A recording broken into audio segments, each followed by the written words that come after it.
Hello and welcome to the Content Calendar section of our Notion template. Here you can plan and prepare for different marketing content you want to post, either on social media, through email campaigns, or other places.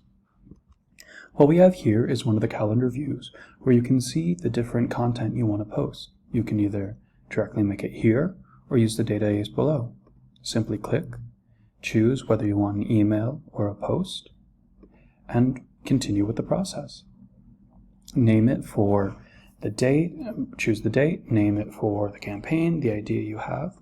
If you want to see an example right here, we created a structure where you can have a description, any outline you want to make for your email, important research links, choose the subject line, hook, target email list you want to use, call to actions, links to email, and any media you want to use in here.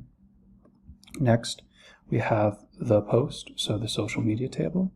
So here you can plan out, and when you put the dates here, it should populate up in the calendar above.